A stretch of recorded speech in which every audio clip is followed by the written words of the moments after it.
Je vous disais, beaucoup de sujets sur la table. Je voudrais qu'on revienne sur l'apparition de Nicolas Sarkozy. Aujourd'hui, dans cette commune, j'essaie de retrouver Villiers, je crois, c'est dans le Val-de-Marne. Voilà, Villiers-sur-Marne, dans le Val-de-Marne. Nicolas Sarkozy qui a participé à cet hommage à Aurélie Fouquet, cette policière qui avait été, qui est morte dans le braquage qui avait été initié par Redouane Faïd. C'était le 20 mai 2010. Il y avait bien sûr Bruno Retailleau, le ministre de l'Intérieur. Nicolas Sarkozy qui s'est senti responsable de la mort de la policière il y a 15 ans, qui a rendu hommage et qui a également dénoncé une société d'ensauvagement, et puis qui s'est adressé, je dirais ce moment très poignant, l'ancien président qui s'est adressé au fils de la policière qui est aujourd'hui adolescent. Il avait 1 an lorsqu'elle est morte. J'ai toujours détesté l'injustice. Et l'injustice de te priver de mère à 1 an, je n'en connais pas de pire. On veillera sur toi. Tu es en nous des amis.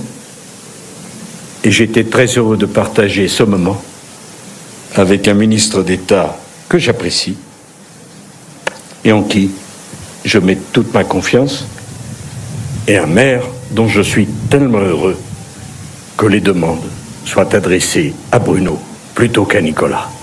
Voilà, donc cet hommage, c'est pas commun comme ça de s'adresser, et c'est peut-être là qu'on reconnaît, on fait la comparaison entre la nouvelle génération des politiques et les anciens. Là, il y a cette façon qu'a Nicolas Sarkozy d'arriver sans notes, sans rien. Il fait son discours et puis il s'adresse à ce jeune qui doit être extrêmement ému de cet hommage à sa mère Alexandra Lafayette. En tout cas pour un point en particulier, c'est-à-dire ce qu'il dit à ce jeune, à ce petit qui a été privé de sa maman, rien que pour ça, ça méritait qu'il prenne la parole.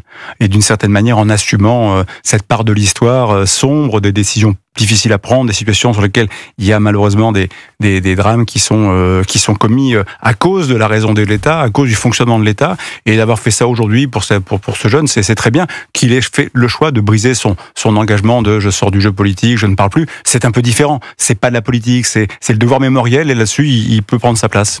Gilles Boutin.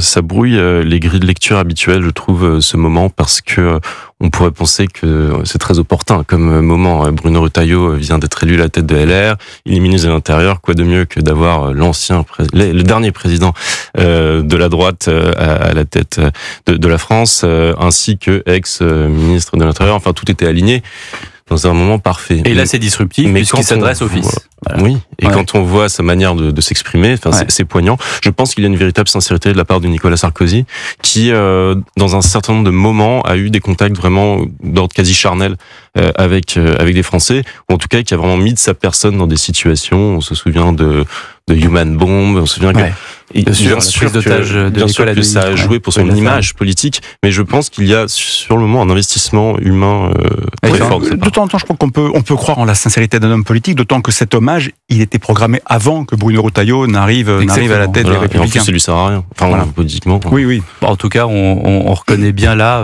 son côté homme d'État, qui manque aujourd'hui tellement cruellement. On a l'occasion de le dire dans ces émissions.